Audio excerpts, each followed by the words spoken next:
Welcome to the Highlands podcast. On another episode, we have a guest with us today. I'm so excited for you to hear from Ken Kraft, the CEO, president, the founder of Hope the Mission. And at the Highlands Church, we've been supporting Hope the Mission, I think, since you came up to Antelope Valley.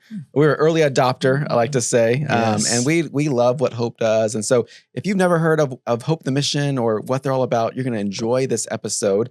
And so, Ken, thanks so much for being with us. And we love Hope the Mission. And I remember Pastor Ken was still leading the church, and you came up to kind of cast some vision. And you had started, we'll talk about in a moment, an incredible mission down below in the San Fernando Valley. You wanted to bring up to Antelope Valley. And just hearing your heart was just captured me and really just led into this friendship and partnership over the last several years. So I wanted to, for people who don't know, just share kind of that origin story of Hope the Mission. I know you were a former pastor. Yeah. You had extensive ministry experience. And 15 years ago, you just decided, we need to start something to help the homeless population. So what was that like? What was the beginning? Oftentimes people will ask me, so how did you get started in this? And I tell the story that, I was a youth pastor for many years. Then I was a senior pastor for many years. And unfortunately I had my own broken world experience and I lost everything and I went through a divorce. And it was like, at that point I just felt like, my days of serving in that capacity are gone. And I thought, I'm just going to focus on being a good dad and just, doing my best to work hard and provide for my kids. And then one day I get a phone call from a guy that had attended the church, and he ran a rescue mission. And he says, "Hey, Ken, have you ever considered working with the poor and the homeless?" And I said, "Nope." And he says, "Well, would you come have lunch with me?" And he ran the Ventura County Rescue Mission. Oh, wow. And I thought, yeah, I'll come have lunch with you. I thought he was going to take me out for lunch at a good Mexican restaurant in Oxnard. Instead, he made me eat lunch with all the homeless people. And I'm sitting there, but it was a divine conspiracy because everybody kept coming up to me and just telling me their stories. And everyone that told me their story, I thought, wow, that could have been me. Wow. That should have been me. But for the grace of God. And I was fighting back tears the whole day. And I finally, when we were done, I got in the car and I was driving back and I was wrestling with God, and I just said, okay. I said, God, if you see fit to use me to give people a second chance in life like you've given me, then I'm open. Who am I to say no? Next day, I get a phone call. "Hey, Ken, we're starting something new. Would you be willing to lead it?" And I'm like, no. And I remembered my little prayer. And I said, yeah, I'll do it. And so I took a 50% cut in pay. And I started something brand new. But I told them, I said, look, I don't know the first thing about homelessness. They said, that's okay. You're a leader. We can teach you about homelessness, but we need leadership. And I said, okay. And that's how I got started a long time ago. It was probably a good 25, maybe even 30 years ago. Wow. That's amazing. That's amazing. And your heart for those who are, like you said, in broken situations, maybe in some worst moments of their life, just your care for them really shines through. And I'm excited for everyone to hear your story. So let's talk about it. You go from partnering with that mission to now starting essentially your own mission. And that it's 15 years, I think you're celebrating. Today is our quinceañera. 15 years. That's right. All right. So tell us, what are some of the biggest wins of those first 15 years that you can share? We started very humbly because I had been doing, homeless services, and then I wasn't. And I remember sitting at a Starbucks in Van Nuys and feeling like, gosh, I just don't feel like my work is done. I was working for another organization, an agency where, to be quite frank, I just, myself and the CEO, we were very, very different. I mean, he was an engineer and I'm an entrepreneur. And so it was very challenging. I felt like I couldn't do anything. I was completely stifled at every move. And so I finally, he realized and I realized we just aren't a good fit. And so we parted ways. But now here I am. I'm unemployed. I'm middle-aged, and I don't know what to do. And I thought, well, do I go find something else, or maybe God's not done? That there's another chapter to be written. And everywhere I looked, I saw there's so many people that are experiencing homelessness and so much pain, so much sorrow, so much suffering on our streets. And I just felt that God wasn't done. Wow. And so that's when I said, you know what, I'm going to start something new. Yeah. You know, I've pastored, Sure. but I've never started a nonprofit that wasn't a church. Right. And so I'm like, okay, how do you do this? Yeah. I go, well, let's get a board of directors together. That's the first thing. We did that. Okay. And then it's like, well, I guess we got to get started. So let's serve a meal. Yeah. And so I remember it was a Thursday night in August 2009. Okay. We served our very first meal. There was 22 people that showed up. Okay. And now we do over 6,000 meals every day. A day. And so, but it started very humble beginnings. Sure. And it started by just saying yes. Yeah. And by faith, because I had no idea what the future would hold, but obviously I knew who held the future. Yeah. And so we started, and, you know, people started coming. And one of the things we recognize is there's a lot of people with addiction. Wow. So we started a recovery program. And then I started looking around and I saw there's a lot of homeless families and families on the edge. And then one of the homeless family shelters had just closed their door, a women's care cottage. And I thought, no, you can't close them down. And so then we started a family facility. And we've just kind of, you know, I think it was Reverend Robert Schuller who once said, if you want to be successful, find a need and fill it. Right. And so that's what we've done is each step of the way, it's like, where is there a need? God, give us the grace to fill it. And so whether it's a family shelter, whether it's transitional age youth, whether it's seniors, whether it's veterans. And so today we currently have 23 housing facilities and 2,700 beds. Wow. And so in 15 years, God's grace has been upon the organization. And we are the largest provider of interim housing in the county of Los Angeles. And we have 11 projects in the pipeline. Yeah. I want to talk about that. I got a few things going on. Yeah, that's amazing. Do you remember what that first meal was that you served to those 22 people? I do. I know it was chicken because I had to go get the chicken. We had no employees, you know, so I went and got the chicken, brought it back. I boiled it and then had volunteers help debone the chicken. It was chicken and I think mashed potatoes and something else, you know, but obviously the people enjoyed it enough to come back again. The reason I asked is because I was just with you, a few weeks ago, and it was a pastor's breakfast that Hope was hosting. And it was one of the fanciest breakfasts that I've ever had in my life. And that was from the kitchen that serves food for these, you said 6,000 meals. Yeah. You know, all kinds of incredible baked goods, and eggs, all kinds of ways. Yeah. Like, well, one of our mottos is that hope begins with a hot meal. That's good. Oftentimes it's difficult for people to hear what you have to say when some of their basic needs aren't met. You know, when I'm really hungry, I'm thinking about food. But when I can satisfy that basic need, you know, first the natural, then the spiritual. And then it makes it a whole lot easier. And so that's what we've tried to do is to say, what are the needs? What are people going through? And then how can we meet those needs? And as we have, you know, there's no shortage of need, right? There's the bigger challenge has always been, how do we meet that need? You know, how do we, you know, where do we find the money for the food and the facilities and the buildings and the staff and all that? But yet over the past 15 years, God has been faithful each step of the way. And every step, it's been a step of faith because I have no idea. You know, I mean, it's expensive, you know, when you take on the responsibility for 2,700 people. Okay. Not just coming to a church service, but 24/7, serving three meals a day and having to have case management, housing navigation, mental health, substance use treatment, job training. We have had over 3,000 people go through our job training program. Wow. So, you know, we're not just trying to do a quick fix. You know, we don't want to give a handout. We want to give a hand up. We don't want to enable. We want to empower people. Good. And we believe in life transformation. We know that Jesus Christ is the one that transforms human hearts. But we spend a lot of time dealing with some of the mundane stuff like, you know, making sure people have a roof over their head. Of course. No, I love that. What's been the most out of the box idea that you've done to raise funds in these first 15 years? Because you were quite the fundraiser and you've done a lot of things. We've done some crazy stuff. You know, when I say we, I mean Rowan and I. You know, at a certain point, Rowan is our president. A president, okay. And I'm the founder and CEO. Okay. But I mean, he's incredibly gifted, and I realized a number of years ago that if there's any way I'm going to keep this guy around, I got to really empower him. Okay. There ain't no token, you know, gifting here. It's like either So I told him, I said, look. I want to empower you to be over all the day-to-day responsibilities. Okay, all the day-to-day operations, Mm-hmm. and then I'm going to focus on new business development and major donor development. Right. Okay, so we split things up that way, which was incredible. It's great. But one of the things we've tried to do is we've said, you know what? Let's just be honest. Mm-hmm. Doing homeless work, it's not that sexy. It's like you're dealing with homelessness, and so we made a deal. If we're going to pour our lives into this, let's make it an adventure. That's good. Let's make it an adventure. Yeah. Let's do things that most people wouldn't think about doing. Right. Let's put a spotlight on the problem in creative and unique, innovative, entrepreneurial ways. Right. And the first thing we did was when we decided to run.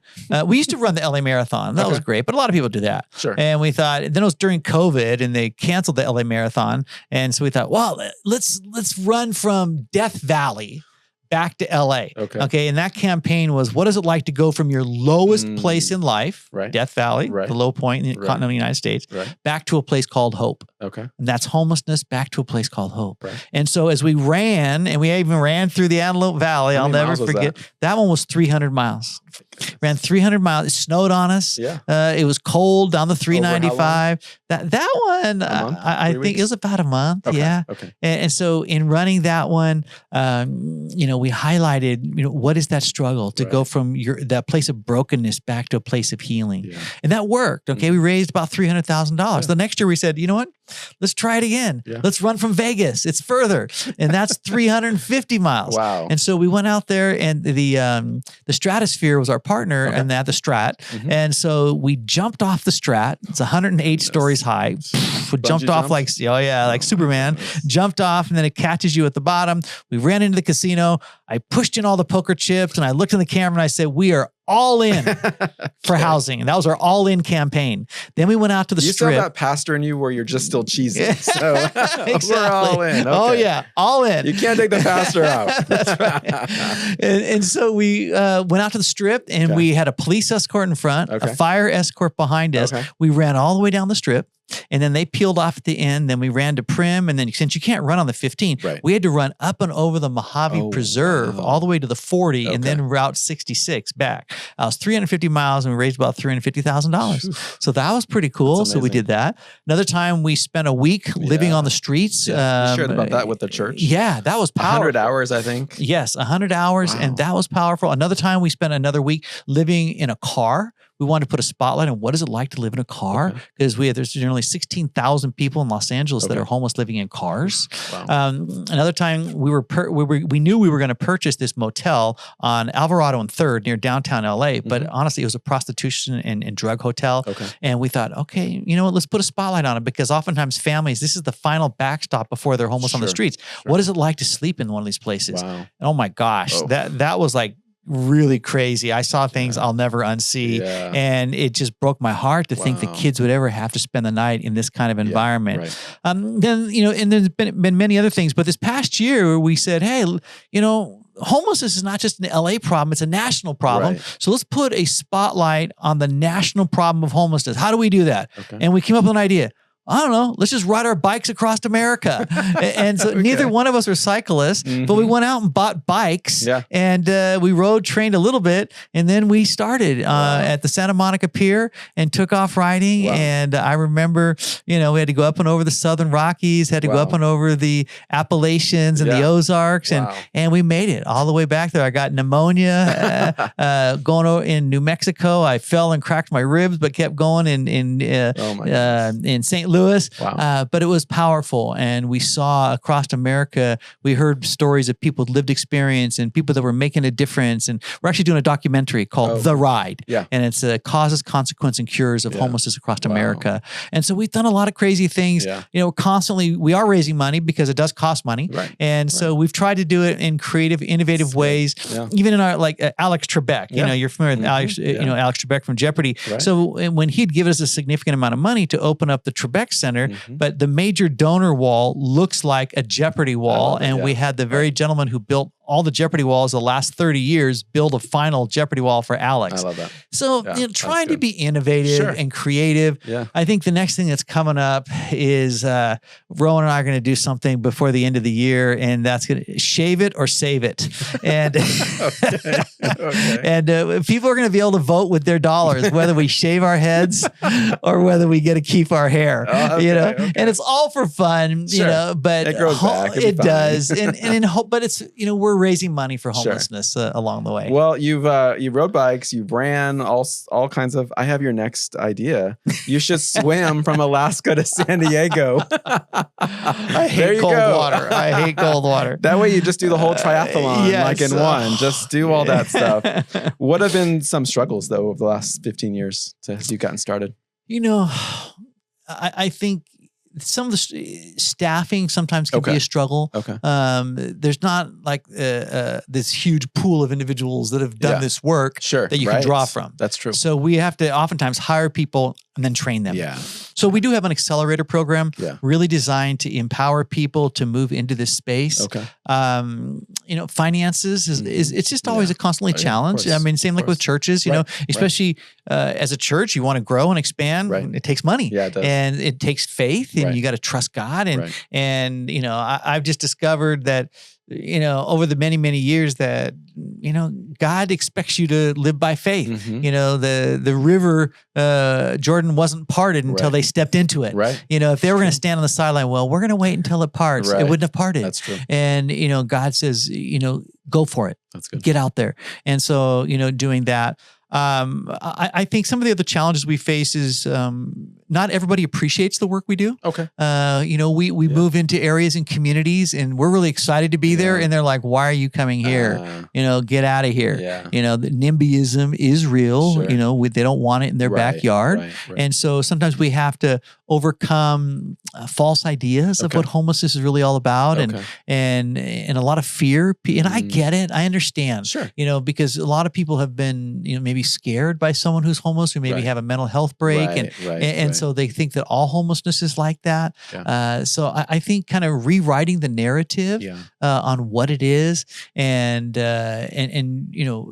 getting people can be like-minded. And, early on, when you start anything, you have to have early adopters, because, a lot of folks, they won't give until they see brick and mortar. It's like, okay, it's legit. Yeah. So I think, the fact that we started with nothing and had to, build and trust God each step of the way. But I will say, somebody once told me years ago, and I've always kept this in my heart and mind, that a moment of favor is better than a lifetime of labor. And that's always stuck with me. And, to have favor with God and favor with man. Right. And that's always been my heart. God, I need your favor, and I need the favor of man. That's good. And so we've had the favor of the mayor. We've had the favor of, the mayor of Lancaster, the favor of city council of Palmdale, and city council and county supervisors. And I learned a long time ago that my arms are too short to box with City Hall. They just are. We need to we need allies. Sure. And they can make things happen, and God can use government. And so that means we need to make some friends along the way. That's good. So you said you don't have a background in mission work, or you were a pastor before. So what's some things that you learned about working with the homeless that you didn't know before? And even maybe some things that you could help, like you said, you want to remove some stigma of the Sierras locally here on Sierra Highway. We have some people from our church that work there, volunteer there. And, they were just even the other day telling me how meaningful work is there, because sometimes you do get that scary situation. Maybe there's a break and someone, was threatening or imposing. And then you just feel like, well, that's everybody, but it's not. So like this person who works at the Sierras, helping, single moms, helping families just really kind of make better for their family, for their kids. So what are some things that you learned that maybe you didn't know before that can help us to understand a little bit more of the psyche? Yeah, I've learned a lot through observation, and I did learn a little bit through experience. Okay. So honestly, when I was homeless for 100 hours on the streets, I don't know that I've ever experienced that kind of fear. It was a fear that I've never experienced before. And that is, I felt so vulnerable. Okay.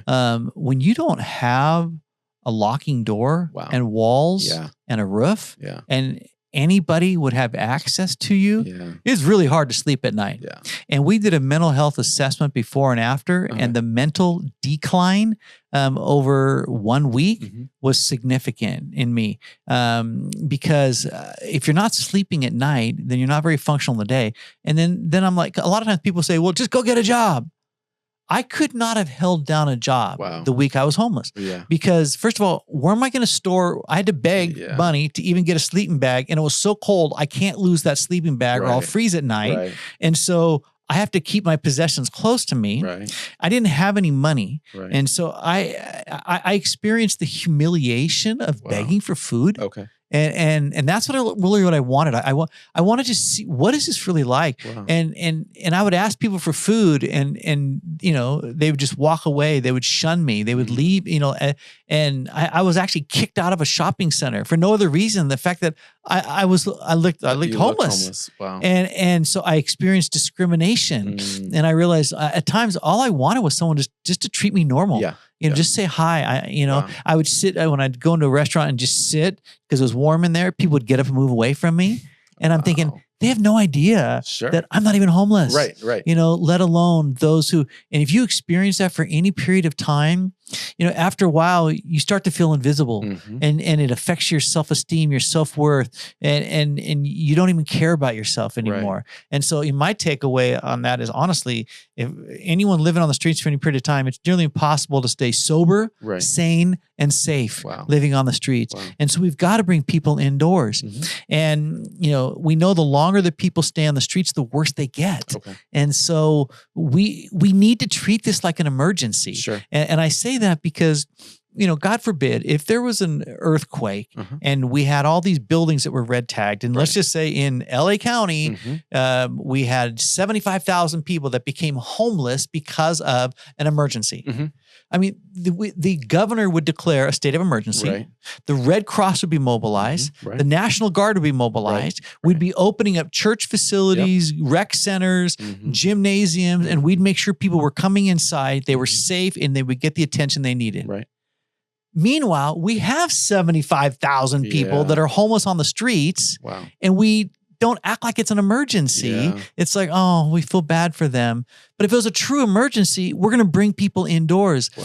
And so there's been a lot of policy changes over the last number of years that have actually changed the way we can now do things. And that's why we've been able to move quickly and to scale solutions, even right here up in the Antelope Valley. Right. You know, things that historically would have been near impossible to do. Right. I mean, the timing was right. Yeah. And I'm so thankful for that.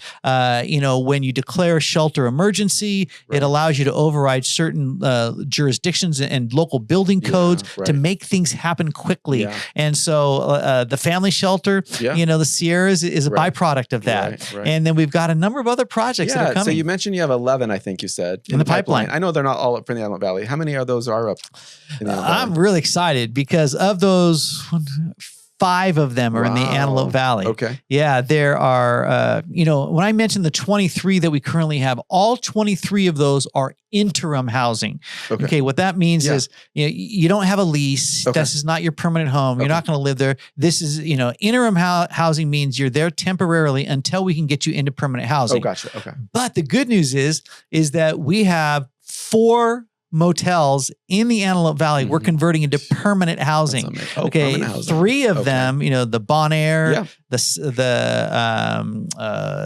Sahara, and the, what's the other one? There's 3 of them that are real close to each other, all on Sierra Highway. Yeah. And all 3 of those we're converting them into permanent housing. Wow. And then the Knights Inn in Palmdale, that's going to be permanent housing. Oh, is it? And so we're going to renovate it. We're putting kitchenettes in there. And that's going to be a place that's home, where people now have a place of stability and security. And then America's Best Value Inn in Lancaster, that's going to be over 100 units of interim housing housing for single adults. Wow. And so in all, you've got 1, 2, 3, 4, 5, 6, 7 motels that we've been able to secure, and hundreds of beds. That's amazing. That I remember one day talking to Pastor Billy, and he was saying, my heart is that, we'll be able to redeem and restore all of Sierra Highway. And that sounded so ambitious, but that's the God we serve, exceedingly abundantly above all we ask or think. And I know that caring for the poor and the broken, the marginalized, the disenfranchised, that is near and dear to the heart of God. Jesus came to preach the gospel to the poor and those that are broken in spirit. And so it's a good place to be. I love that, because one of the things that, drew me to your vision and even Hope was, we have a food pantry that we serve. We serve hundreds of people every month, giving out food. There's some great organizations locally that do that as well. One of the things I love about Hope, though, is that it's not just serving a meal. And I know you mentioned that that's obviously important. That's the first step. But it's really a long-term, and I feel like in the church world, this would be considered more discipleship. So we're not just trying to serve a meal, but you're also trying to help get them off the streets. And like you said, go through the job training, the resume writing, help them, like you said, even have a place to just store their possessions so they can hold down a job. So I love that Hope is the name of the mission. So can you tell us, and you've shared a little bit already, but either how that came up, like why Hope, and then how Hope is serving hope to people, the masses who really need it. Yeah, it was very strategic to have hope in the name. Okay. Because somebody once said that you must have hope to cope. Okay. And sounds cheesy, well, but it's true. It's true. When you don't have hope, and I've seen it. Yeah. One of the most tragic stories that I've lived through was a mom who had 3 children in our family shelter a number of years ago. And she was a good mom, but none of us knew how hopeless and how much despair she had until one day her kids weren't picked up from school. And the school brought them to the shelter, and we had no idea what happened to their mom. And then the next day I'm driving to work, and I'm listening to KNX, and they were talking about a woman who was struck by a train near where our shelter is. And I was called and asked to come identify her body. And she had just reached a point of despair. She felt like my kids would be better without me. Yeah. That's hopelessness. Yeah, when people are hopeless, they stop trying and they give up on themselves. They give up on others. And sadly, the demographics of homelessness is people that are in absolute despair. And so what is a beautiful thing is when we can move people out of survival mode, because that's the reality. Yes. When you're homeless on the streets, it's survival. How am I going to stay warm? How am I going to feed myself? How am I going to get water to drink when it's 112 up here in the desert, right? How am I going to survive? And how do we move people out of survival mode back into possibility mode? First, we have to stabilize them. And when we can stabilize them, and all of a sudden you come in, we opened the very first tiny home community in LA County. And now we have 8 tiny home communities, over 1,000 beds. And most of you, if your listeners, and myself included, we walk into one of those tiny homes. They're 64 square feet. They're 8 by 8. Wow. And we would look at that and think, really? But to someone who's been living on the streets, it's the Taj Mahal. And you go in there, you have air conditioning, you have heating, you have a bed to lay on, you have security, 4 windows, a locking door. For a woman, I've yet to meet a woman who lived on the street for any period of time that hasn't been sexually abused or accosted in one way or another. And so for her to be able to go in there and to lock that door. And so that's hope. That is. And so we want hope to get ignited, because when hope is extinguished, people don't want to live. They don't care. And we need to keep hope alive. And so we know that Christ is the ultimate hope. But sometimes it starts by getting people just to believe that tomorrow's worth living. And that you don't need to numb all your pain, that you're worth being loved and cared for. And so we work really hard to treat people with respect, love, dignity. And then the thing I love the most is, we have to recognize our limitations. We can't do it all. And, I remind people, we're not a church. Okay. We work hand in hand with the church, but we need the church. Right. We need the church to come to our sites, and we need the church to help people take that next step and to get them connected to that regular fellowship and worship and that encounter with God and with God's people. Yeah. And so I'm so thankful for every church, and especially Highlands. You guys have been, you mentioned in the beginning, from the beginning, at the very beginning, before we ever even came up here. Long before that, I knew Pastor Ken way back in the day. And then when we were getting ready to start up here, I was introduced to Pastor Billy, and it was just the right timing. And so, he became that entrepreneurial leader to start something out of nothing and to, get that launched, out of a local church here in Palmdale. And then each step of the way. But, I know it's kind of overworn, but, somebody once said, if you want to go fast, go alone. If you want to go far, go together. And there's something about the power of partnership, working together. And I recognize that, we play a critical role, but the church plays a critical role. Now, oftentimes rescue missions, there's different types of rescue missions. Some might lead with proclamation followed by incarnation. At Hope, we lead by incarnation, followed by proclamation. So we're going to live out the gospel. We're going to love people. We're going to serve people. We're going to be there for them. And as we build that relationship, then comes the proclamation along the way. And, you read the Gospels, and Jesus is meeting felt, tangible, physical needs everywhere. And then he used that to open into conversations. And so I love that. That's been part of kind of that ethos of Hope is we're going to meet, we're going to serve you a hot meal. We're going to serve your family. We're going to put you in some housing is able. And then we're going to, help bridge that gap between, because Hope is meeting a lot of the temporary needs, but there are also some eternal needs that people have that we want to address as well. And I love that partnership. So you mentioned several projects that are coming in. I think that's going to be 2025, right? Yep. So 2025 is going to be a big year for Hope in the Antelope Valley. Hundreds of beds are coming. Anything else that is on the horizon for the AV that you want to share? Well, those are the big ones, and the fact that we're able to get people off the streets. Well, I mean, not only that, we just received a phone call from the county of Los Angeles a few weeks ago, and they said, hey, would you guys be willing to open up another motel, the townhouse in Lancaster until we can get the other one open? We said, sure. And so it's 70 units. Wow. And so we've already done a walkthrough. And so that's going to open in November. Oh, okay. So another 70 beds. Yeah. And I hope that actually what they'll do is just keep them both when the other one starts, because you got to, I mean, the Antelope Valley had a huge increase in homelessness last year. Right. And so, we have to double down up here in the high desert. And, it really will require the mobilization of the people of God. And I'm convinced, if not us, then who? If not now, when? It's the body of Christ that can rise up and, be the hands, the feet, the heart of Jesus to the least of these. And it's our DNA. It's what we're called to. This shouldn't be a fringe topic when it comes to our Christianity. This is a core part of who we are. Well, I want you to know, and I want our listeners to know too, our church, those that are watching or listening, that Hope has such a great reputation within, Amy and I, we were at two different meetings. One was with the county, and then another one was with our city of Palmdale. It was pastors' gatherings or whatever. But Hope was mentioned both times with just sterling reputations. And it's kind of like Amy and I met with a few of our city officials, kind of detailing what's going on here at the church. And just even, I felt like we were name dropping Hope of, oh, we know those guys, so we're good. They vouch for us or whatever.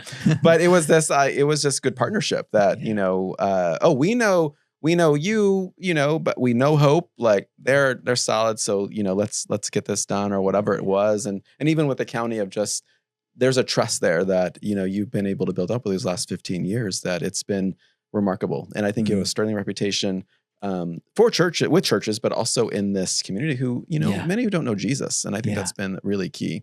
How can we, and you can speak specifically to our church here at the Highlands, but how can we continue to support Hope? Well, if I may, first, I want to thank Highlands, and I want to thank you and your leadership, because there is not a long line of churches behind you that have done what you've done. Okay.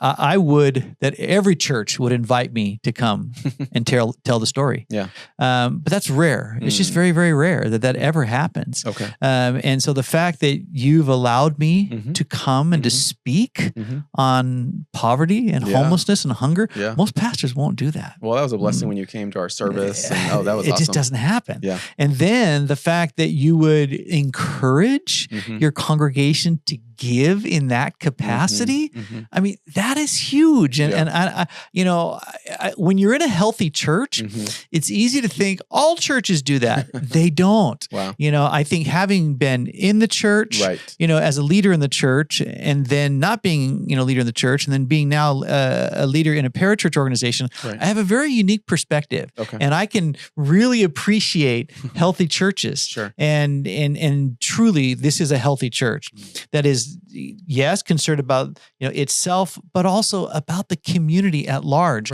and our brothers and our sisters that are on the streets. And so I just want to say thank you, because this has been an incredible partnership. We are so thankful for our partnership, and that was actually one of the reasons why we chose to come up here. Is like, okay, where do we have relationship?